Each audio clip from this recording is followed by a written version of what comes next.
Al iniciar los trabajos de la Comisión Permanente del Poder Legislativo, el presidente del Senado, Gerardo Fernández Noroña, aseguró enérgicamente que la elección de jueces, ministros y magistrados continuaría a pesar de la suspensión del proceso por parte del Comité de Evaluación del Poder Judicial de la Federación. Durante una conferencia de prensa destacó que la mesa directiva y la Junta de Coordinación Política elaborarían un acuerdo para garantizar la participación de quienes se registraron ante el comité. Subrayó que sería grave que las personas inscritas de buena fe quedaran fuera de la elección debido a la negligencia del Poder Judicial de la Federación y la Suprema Corte de Justicia de la Nación. Fernández Noroña reiteró tajante que no hay recurso legal ni poder que pueda detener el proceso electoral, ya que la ley de amparo no procede contra reformas constitucionales ni procesos electorales. Además mencionó que los legisladores están comprometidos con la participación democrática y garantizarán el derecho de los registrados ante el Comité de Evaluación del Poder Judicial. También sugirió la posibilidad de crear una instancia auxiliar para relevar al comité si fuera necesario, y recordó que la Constitución permite continuar el proceso electoral incluso si el comité no cumple con su tarea, concluyó contundente. Veamos enseguida cómo el presidente del Senado, Fernández Noroña, pone en su lugar al Poder Judicial de Norma Rapiña por boicotear la elección de jueces como le ordena su amo, el narcoampón Claudio X González. Muchas gracias, compañero diputado federal Pedro Aces, vicecoordinador del Grupo Parlamentario Morena aquí en la Cámara de Senadores. Muy buenos días, compañeros de los medios de comunicación, que tengan un muy próspero 2025. Todavía es tiempo de seguir dando los parabienes, nos va a ir muy bien. Como lo han adelantado mis compañeros, hoy se va a hacer la declaración de constitucionalidad de la reforma que se hizo a la Constitución, valga la redundancia, en materia de salud, concretamente el fentanilo. Nuestro país está haciendo su parte en el combate a este flagelo terrible que es la adicción al fentanilo. Y esperamos que el gobierno de Estados Unidos, nuestro gobierno, la compañera presidenta, ha planteado la colaboración, la coordinación, el acuerdo, siempre muy claro que somos una nación independiente y soberana. La oposición es muy hipócrita cuando dice que está en contra de la militarización y promueve que el ejército de Estados Unidos intervenga en nuestra patria. Eso no lo vamos a permitir bajo ninguna circunstancia. Coordinación, amistad, colaboración, sin duda, nunca subordinación. Entonces, en esa presentación de la Declaración Constitucional, que es un acto muy formal, va a haber posicionamientos de los partidos. Y previo a los posicionamientos, en mi condición de presidente el día de hoy de la Comisión Permanente, voy a hacer un pronunciamiento en torno a las declaraciones del presidente electo Donald Trump, que no adelantaré aquí. Sobre el tema del Comité de Evaluación, yo no sé, de verdad, lo digo con franqueza, dónde estudiaron derecho los integrantes del Poder Judicial, porque la ley de amparo dice muy claro que no procede el amparo contra reformas constitucionales y ya es constitución vigente la reforma que se hizo al Poder Judicial, pero además no procede el amparo contra un proceso electoral. Imagínense que con un amparo pudieran detener la elección presidencial, pues eso sería gravísimo, sería poner al país en una crisis enorme. Entonces no hay ningún recurso legal, para decirlo de manera clara, no hay ningún poder sobre la tierra que pueda detener el proceso electoral, poder humano por lo menos. Entonces es una determinación del Comité de Evaluación que no tiene sustento legal, que vuelve a las andadas el Poder Judicial, la Corte, que la preside, a querer descarrilar la elección de las personas juzgadoras el primer domingo de junio de 2025. La elección de las personas juzgadoras va. La Constitución prevé que si un poder no presenta candidaturas, si un comité de evaluación no hace su tarea, que sería el caso del Poder Judicial, pues ese poder no presenta candidaturas. El Poder Judicial está cubierto porque todas las personas juzgadoras, les recuerdo, tienen pase directo. Pero como bien lo ha comentado aquí el diputado Pedro Aces, sería gravísimo que las personas que de buena fe se inscribieron en el Poder Judicial y no lo hicieron en el Legislativo y en el Ejecutivo, quienes lo hicieron en más de un poder no tienen problema, pero quienes solo lo hicieron en el Poder Judicial quedarían fuera de la elección, no por su responsabilidad, sino por una franca irresponsabilidad, por una franca negligencia, por una franca provocación del Poder Judicial. Entonces, la Constitución prevé también esta posibilidad. Dice que lo no previsto lo resuelve la mesa directiva y la Junta de Coordinación Política de la Cámara de Senadores. Les anunciamos desde ya que tomaremos el acuerdo para que todas las personas que se registraron vía el Poder Judicial sean integradas al proceso y si resultan en la insaculación serán candidatas en el proceso electoral del 1 de junio de 2025. Como aquí se ha planteado, nosotros somos unos convencidos de la participación democrática y privilegiamos el derecho de las personas que de buena fe se registraron en el Comité de Evaluación del Poder Judicial para participar en la elección del primer domingo de junio de 2025. Así es que les damos desde ya la buena noticia de que no se quedarán fuera de este proceso electoral. Finalmente, celebro mucho, agradezco al compañero Pedro Aces y agradezco mucho que la fracción, el grupo parlamentario, el partido al que pertenezco, Morena, me dé a mí hoy, unos años después, la enorme honra de presidir una sesión de la Comisión Permanente aquí en la Cámara de Diputados. Eso no sería posible sin el apoyo del pueblo, sin el apoyo de nuestro movimiento, y agradezco a la coalición Morena PT Verde, además de a mi grupo parlamentario, esta enorme deferencia, y estamos a sus órdenes para las preguntas que tengan. Tenemos en la lista a Fernando Merino del Sol de México. Fernando. ¿Qué tal? Diputadas, diputados, senadoras, senadores. La pregunta es respecto a este anuncio que hace el presidente de la mesa directiva de que todos los inscritos en el Comité de Evaluación del Poder Legislativo ya estarían, digamos, en el proceso de insaculación que será en febrero. ¿Esto no vulnera de cierta forma la autonomía que se supone que le dieron al Comité Ejecutivo para hacer justo esta evaluación? Y pues si esto no abonaría a que sea una simulación, porque ¿qué caso tiene hacer un comité de evaluación y que este evalúe y pues excluya a algunos por... Ahí digamos ellos tendrán sus razones, pero ¿no es esto una violación a la autonomía del comité? Y por otro lado, también una pregunta al diputado Pedro Aces respecto a la reforma al Infonavit. ¿Cuándo se va a dictaminar? ¿Cuándo se va a discutir en la Comisión de Vivienda?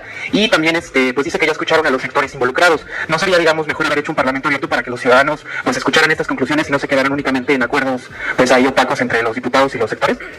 Bueno, primero interpreto la pregunta, porque yo no dije que el Comité del Poder Legislativo garantice, pues es obvio que el Comité de Evaluación del Poder Legislativo garantiza que todas las personas que se registraron y que al final salgan en circulación sean candidatas. Sí, por eso, ya iba para allá, entendí que hablabas del Poder Judicial. Justo a tu pregunta, lo que haría, si nosotros hiciéramos caso a esa visión, sería dejar fuera a toda la gente que se registró en el Comité de Evaluación del Poder Judicial y vulneraríamos su derecho a participar por una acción de negligencia del Comité de Evaluación del Poder Judicial, que insisto, no sé dónde estudiar un derecho, porque no procede el amparo contra un proceso electoral. O sea, pero además, el Poder Legislativo hizo una reforma constitucional de la supremacía de la Constitución, por si no fuera suficiente. Antes de esta reforma, ya no procedía el amparo contra un proceso electoral, y tampoco procedía el amparo contra una reforma constitucional, pero ahora llevada a la Constitución, menos aún procede. Entonces, parece que la Escuela Judicial debe revisar sus planes de estudio y mandar a hacer un nuevo curso a más de una persona juzgadora que ha estado dando amparos. Son más serios los que hacen títulos en la Plaza de Santo Domingo que los jueces que están emitiendo estos amparos. Entonces, lo que nosotros estamos garantizando es que todas las personas que de buena fe se registraron para participar sigan en el proceso. Va a ser más trabajo, pero se harán las entrevistas de esas personas. Vamos a ver cómo hacemos desde el Comité de Evaluación del Ejecutivo y del Legislativo para hacer las entrevistas a las personas juzgadoras, las personas que quieren ser personas juzgadoras del Poder Judicial para que puedan participar, estén en insaculación y si salen sean candidatos. Creo que al contrario, estamos tutelando y garantizando un derecho electoral fundamental que está violentando. Ahora, yo creo de cualquier manera que debemos también impugnar ante el Tribunal Electoral del Poder Judicial de la Federación esta decisión del Comité de Evaluación para que les dé el mandato de que hagan su tarea, porque están obligados a hacerla, no es si quieren, aceptaron esa responsabilidad y deben llevarla a cabo. Es el turno de la compañera Andrea Becerril de La Jornada. Para el senador Noroña, buenos días. Senador, ¿podrá el Comité del Poder Legislativo, con los casos que tiene el Judicial, porque acumula más de 11,000, y creo que van atrasados, incluso en la página de internet no están ni siquiera actualizados el total de aspirantes, solo están los primeros, no el listado complementario que después pasaron. Tienen 11,000, ¿podrán con los más de 2,000 que tiene el Poder Judicial? Yo creo que las preguntas que hacen nos ayudan mucho en la reflexión y las agradecemos. Lo que nosotros estamos en este momento garantizando es que las personas que se inscribieron en el Comité de Evaluación del Poder Judicial o ante el Poder Judicial van a seguir su proceso.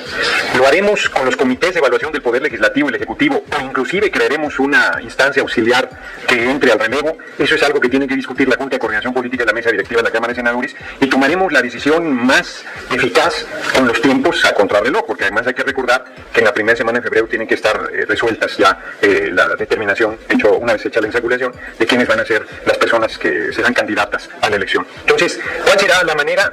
Lo tendremos que discutir muy rápidamente, tendrá que convocar el compañero Ana Augusto López Hernández, convocará a la Junta de Coordinación Política, yo convocaré a la mesa directiva para que sesionemos de manera conjunta y resolvamos este tema y encontremos la mejor solución. Si es a través de los comités de evaluación existentes o si es creando una comisión auxiliar, veremos, pero está previsto, insisto, en la Constitución que lo no previsto, valga la redundancia, lo resuelvan estas instancias.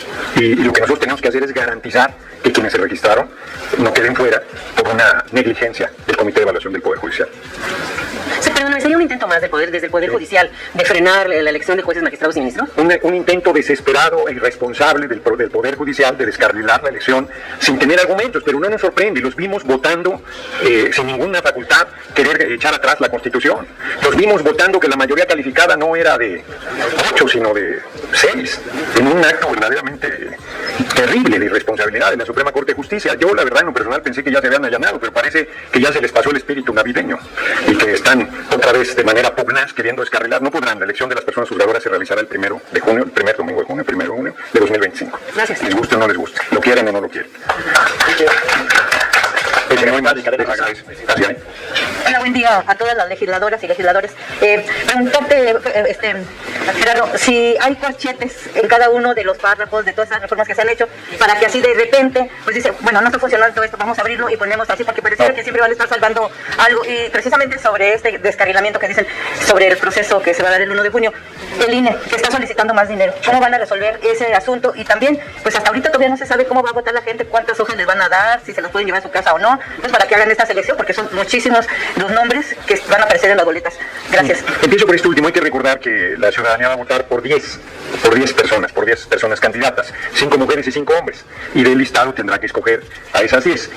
La Ciudad de México es donde será algún nivel de complejidad mayor por el nivel de concentración, pero no es el caso de 29 de las 32 entidades del país. Entonces, en la mayoría de las entidades será como cualquier elección, y en el caso de particularmente la Ciudad de México tiene una mayor complejidad, tendrá un poco más de tiempo, las personas tomarán un poco más de tiempo para votar, pero no tiene ningún problema sobre esto segundo. Sobre lo primero que preguntas, no hay ningún corchete. La Constitución es muy clara en que la elección de las personas juzgadoras se lleve a cabo el primer domingo de junio de 2025 y así se hará. El INE ha planteado desde un inicio la solicitud de más recursos. Se va a reunir en estos días, lo ha anunciado la compañera presidenta Claudia Sheinbaum Pardo, se va a reunir con el Consejo General en pleno y resolverán el tema, no tengo la menor duda. Hay toda la voluntad, todos los recursos, además está el dinero de los fideicomisos del Poder Judicial. Entonces recursos hay, no habrá problema para que tengan los recursos suficientes el órgano electoral y no hay ningún corchete, lo dije y lo reitero. La Constitución dice que lo no previsto, y no está previsto que uno de los poderes se tire al piso y diga no colaboro y no hago mi tarea y perjudico a las personas que confiaron en este poder para registrarse. O sea, eso es un acto de irresponsabilidad suprema. En realidad tienen responsabilidades jurídicas quienes están haciendo semejante acción. No estoy diciendo que vayamos a proceder contra ellos, solo estoy diciendo que cometen actos muy graves. Y frente a una situación no prevista, corresponde a la mesa directiva de la Cámara de Senadores y a la Junta de Formación Política resolver. Y es el caso. Sí, no me voy a aguantar. Sí me sorprende que no les dé gusto que vamos a garantizar la participación de las personas que se registraron ante el Poder Judicial. Cualquiera reconocería que es una decisión correcta de poner por encima el derecho de la gente al capricho de un poder. O sea, ¿qué pasaría si el Poder Legislativo, el Poder Ejecutivo dijera, pues ya no sigo en el proceso su comité de evaluación y dejara a miles de personas que confiaron en la seriedad de este poder para participar en el proceso de elección? Nos caerían a palos. Me asombra que no tengan esa impresión del Poder Judicial. Me asombra mucho, no quiero dejar de decir. Carlos Guzmán, de Aval Noticias. Señor presidente, pues 3 consultas. La primera, ¿hay alguna sanción que se les pueda poner a este comité del Poder Judicial? Porque obviamente se modificó la Constitución y tendría que haber alguna sanción. 2, ahorita que hablaba de fideicomisos, la doctora Sheinbaum Pardo, la presidenta, habló en Palacio Nacional en su mañanera del día de ayer sobre el tema de los fideicomisos. Menciona que Nacional Financiera no ha regresado el dinero de los 15,000 millones y tantos a la tesorería de la Federación. Ustedes, como Senado de la República y como permanente, harían un exhorto a que el Poder Judicial de una vez devuelva el dinero. Y 3, en el tema de los migrantes, ¿qué es lo que va a efectuar el Senado de la República y obviamente lo que es la permanente previo a esta insaculación? Bueno, esta ya toma de protesta de Trump, el cual ayer mencionó lo del tema del Golfo de México, todo lo que ya tenemos sabido. Muchas gracias. Sí, perdón, se me pasó un poco la primera, ando medio apeñado. La primera tiene que ver con las sanciones, si se habrá alguna sanción. Sí, yo creo que la sanción es el repudio público, en que se van al basurero de la historia, en que quedan cada vez más evidenciados de que ese Poder Judicial tiene que cambiarse, que no respetan el derecho, no tienen honor, no tienen seriedad, no tienen responsabilidad. A mí me parece que esa es la sanción más grande. No hemos pensado. Ahorita comenté que están cometiendo una falta grave, pero no nos hemos planteado esa lógica. Sobre lo de los fideicomisos, es público. Tenemos una extraordinaria coordinación con nuestra compañera presidenta Claudia Sheinbaum Pardo. Ella es la titular de un poder, nosotros somos parte de otro poder, pero somos un mismo movimiento, estamos en un mismo proyecto y conversaremos cuál es la mejor manera para que el dinero de los fideicomisos sea entregado a la tesorería. Y sobre lo último, pues el Golfo de México se va a llamar Golfo de México, pues América es todo el continente, así se ha llamado siempre. Hoy la compañera presidenta les dio una clase de historia, pues nos robaron 60% del territorio, buena parte de eso era México también, por eso se llama Golfo de México, pero además, pues en todo caso el presidente Donald Trump puede ponerle el nombre que quiera, pero lo va a pasar como a los del Estadio Azteca, que le cambiaron el nombre y todo el mundo le decimos Estadio Azteca porque es como se le conoce. El Golfo de México seguirá siendo Golfo de México durante el gobierno del presidente Donald Trump, después del gobierno del presidente Donald Trump, y cuando todos nos hayan olvidado seguirá llamándose Golfo de México. Última pregunta para el compañero Gerardo Mejía de la Pinos. Hola, buen día. Senador Noroña, preguntarle sobre dos temas. ¿Considera que con el esquema que presentaron los consejeros del INE es viable llevar a cabo la elección, considerando principalmente el tema de dónde va a ir a votar la gente, las distancias que hay, etcétera? Solamente le pondré este punto. Hay otro tema, no sé si lo mencionaron, la reforma electoral. ¿Cuáles son los plazos para presentarla? Dijo el diputado Monreal que va a ser en 2025, otro diputado dice que va a ser en este periodo que viene, pero ¿cuáles son los plazos? Y preguntarle al diputado Pedro Ace sobre la reforma de las 40 horas. ¿Cuándo? Tampoco la escuché. Si la van a meter, si se va a considerar, me parece que ya la desecharon, la de Susana Prieto, la quien fue su compañera de bancada. Y si es así como se planteó que va a ser gradual, y dijo la presidenta Sheinbaum que va a ser también por sectores, me parece. Sí, lo de los centros de votación, que es lo que plantea el INE, yo no sé, bueno, es la manera en que ha planteado poder resolver el proceso. Nosotros mantenemos la preocupación, la idea de que se pongan todas las casillas que hay en un proceso electoral habitual. Yo creo que en la reunión que haya, cuando se resuelva el tema del presupuesto, pues quizás inclusive se vuelva al punto inicial de poner todas las casillas, y si no es así, si es con centros de votación, el INE ha insistido en que son en los mismos lugares donde se hacen varias casillas, que la única diferencia de los centros de votación es que no tiene tantas mesas directivas como casillas adicionales hay. No sé si me explico, es que a veces hay 3, 4, 5, básica, continua, tal. Entonces lo que plantean es una sola mesa directiva con la concentración de todas esas casillas que se ubican en ese mismo lugar. Entonces no es un problema de movilidad, sino de número de funcionarios de casilla a designar, y también ciertamente impacta en la agilización del proceso, porque no es lo mismo una concentración en una sola mesa directiva que 3, 4 o 5 mesas directivas. Pero eso está por revisarse. Y lo segundo, otra vez, ¿por qué? La reforma electoral, habrá una reforma electoral acotada en el periodo de febrero que tiene que ver con que ningún familiar pueda ser candidato a un cargo que otro familiar ocupa. Me explico, si yo soy alcalde de algún municipio del país, ningún familiar mío, esposa, esposo, hermano, hermana, hijos, hijas, sobrinos, gente de los círculos cercanos pueda participar, tanto a presidencias municipales, bueno, eso depende de las legislaciones locales, pero se haría la adecuación porque es una reforma federal, en el caso de diputados federales, senadores, gobernadores y presidencia de la República. Esa es la reforma electoral que va en febrero. La gran reforma electoral tendrá que hacerse después de la elección de las personas juzgadoras, por lo tanto yo calculo que será hasta septiembre de 2025 que la compañera presidenta Claudia Sheinbaum Pardo entregue la propuesta de reforma. Si me permiten, ¿En ese mismo tema? A ver. preguntaste que, bueno, en la Constitución se prevé que el día de la elección las casillas se abren a las 8 de la mañana y terminan a las 6 si es que no hubiera gente formada. Entonces aquí, como tú hace rato mencionabas, que podría tardarse otro poquito más de lo previsto, podrían dar las 10, 11 de la noche, y si siguen las filas, pues tendrían que estarse ahí los funcionarios de las casillas. No, insisto que no es el caso de la mayoría de entidades. Insisto que el INE, que son los profesionales del tema, garantizan que la elección se va a llevar dentro de la jornada electoral. Lo que puede llevarse y se llevará más tiempo en realidad es el cómputo. Ahí sí, por la complejidad del número de candidaturas que hay y la diversidad de cargos existentes, sobre todo en lugares como la Ciudad de México y un par de entidades más. Entonces no será el caso de las personas que van a votar, se dará en términos generales en los plazos que habitualmente se realizan. Sí, pero la mayoría tiene zonas cercanas muy habitadas. Reitero, las casillas van a estar en el lugar que siempre, los centros de votación van a estar en el lugar donde siempre están las casillas. Eso no va a haber menos lugares de votación. Va a ser exactamente el mismo número de lugares de votación donde se instalan las casillas, pero será una mesa directiva. Eso es lo que plantean los centros de votación que el INE está planteando, pero que, insisto, puede modificarse y hacerse tantas mesas directivas como casillas han existido hasta este momento. Son cosas que no han acabado de definirse, pero los centros de votación, hasta donde nos explicaron las autoridades del INE, no implican que la gente tenga que hacer un desplazamiento mayor al que hacen en todo proceso electoral. Irán a votar, lo digo de manera muy clara, la gente el 1 de junio de 2025 irá a votar al mismo lugar donde votó el año pasado para la elección presidencial, para decirlo claro. No va a tener que hacer un desplazamiento mayor. Dale en me gusta, suscríbete, activa la campanita y compártelo para que más gente lo vea.